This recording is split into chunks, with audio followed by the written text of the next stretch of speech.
Make a U-turn. In 1,000 feet, slide left, take the next left, sharp left, turn right on, continue on, in a quarter mile, at the light, in 600 feet, turn right on. You have reached your destination. Yup.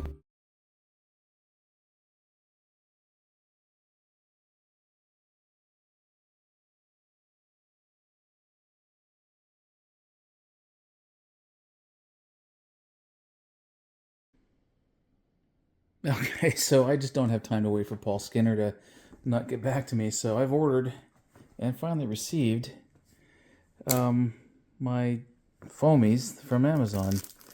So the stuff is packed tight. Holy cow. I must have vacuum sealed it. What does this say? Do not open with a sharp knife. Okay, well, I'm going to open with a sharp knife anyway, or with maybe some scissors. And I'll see how that gets going. Give me a sec. I think the entire thing has been vacuum sealed. So, took me 10 minutes to get even to this point. I am, in fact, going to just break that seal.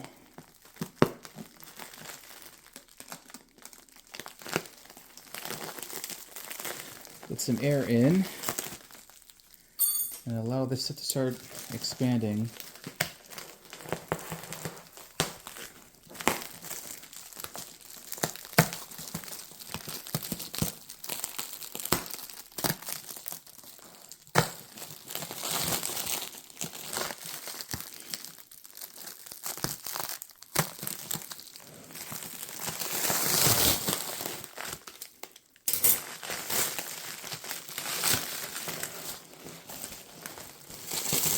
Okay, so as this starts to take its native shape, wow, and thickness, wow.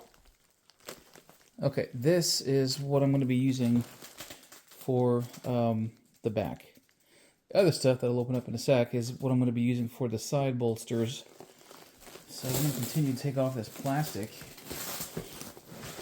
I'll put it over on my couch and let it expand more, and then I'll get back to it. Now, off the black stuff. Jesus, they pack this stuff well, don't they?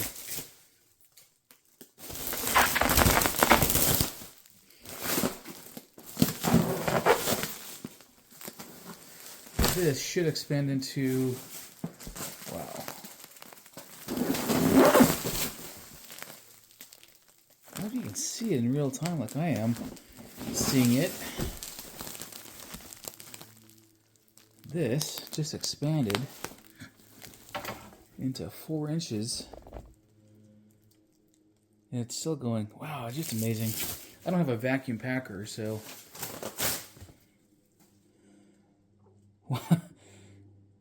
okay, so obviously this is not horseshoe shaped like what I got from the initial kit. Let's talk about what I'll be doing. So using this, I need to cut to 130 centimeters by 4 inches. So that's about 51 and some change, almost 52 inches by 4 wide. And I will make that work for the bolster. Yeah, that's something else. And I'll just use these same instructions and the same templates I've got to make a piece that looks like that, minus what Paul Skinner was supposed to have given me. So without any further ado, well, actually with some further ado, I'm going to wait a little bit to let this expand as much as it needs to, I think, and then go off and do my thing. So I'll show you the progress. Alexa, convert 130 centimeters to inches. 130 centimeters is about 51 inches. Alright, so I'm showing you Barney's site again, and it's got a little bit of a, in this picture right here in the center, there is some lumbar support, which is here. So once I start putting the skin on, it's going to squish down. I think I'm a little bit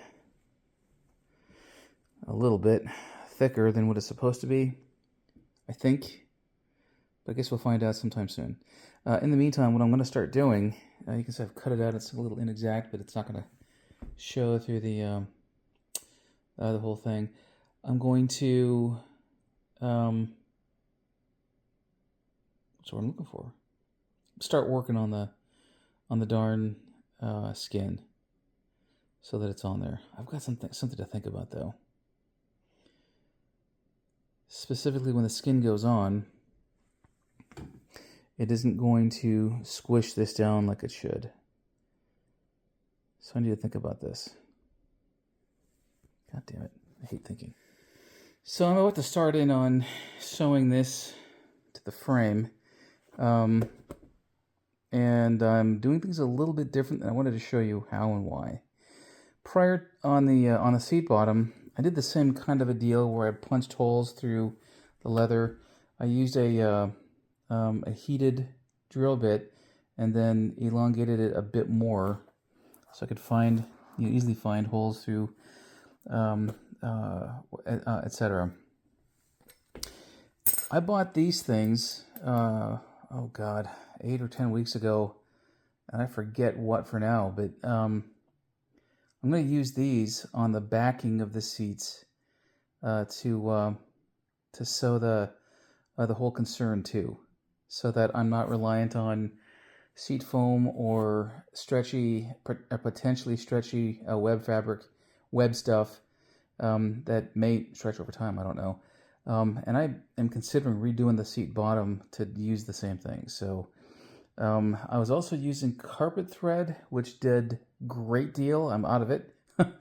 So I think I may go back to fishing line, which is, 15 pounds per inch or something like that. It's pretty amazing stuff and a little bit easier to sew with. So, yeah, and I put a lot more of it.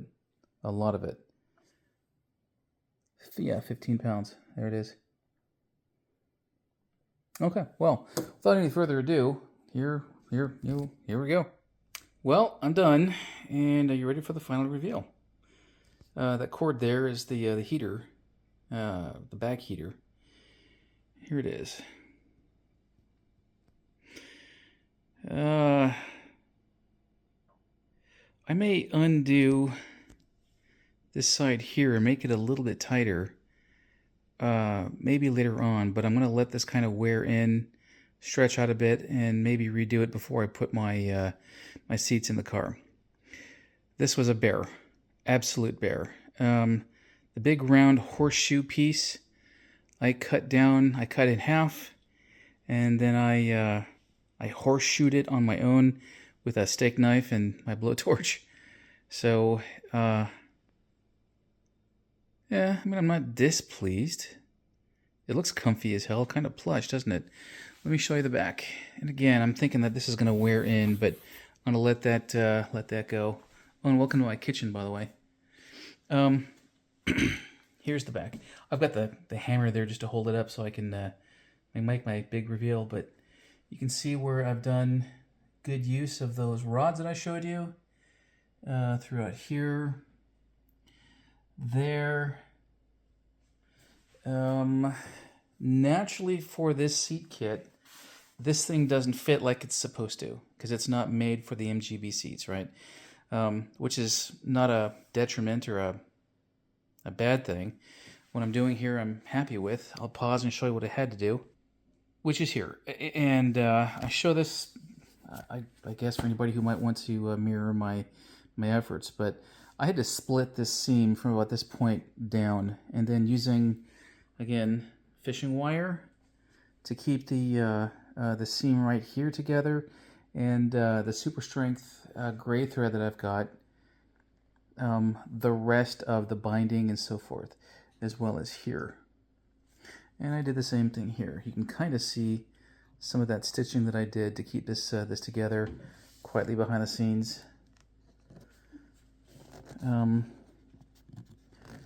So, given my utter lack of experience in doing this kind of upholstery, I am not displeased.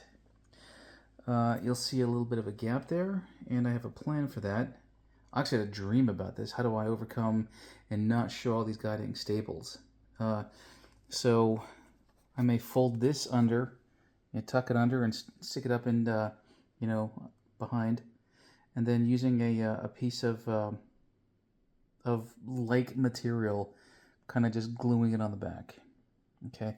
Now, what I've not come up with, and I'll pause for a sec, is how to affix the back. Again, I've got an idea for it. It'll go like this. All right, and then I'm thinking chrome screws with the I don't know what you call them, beauty washers, the something. I'm not going to staple it because the stapling would look like garbage. And bending this down.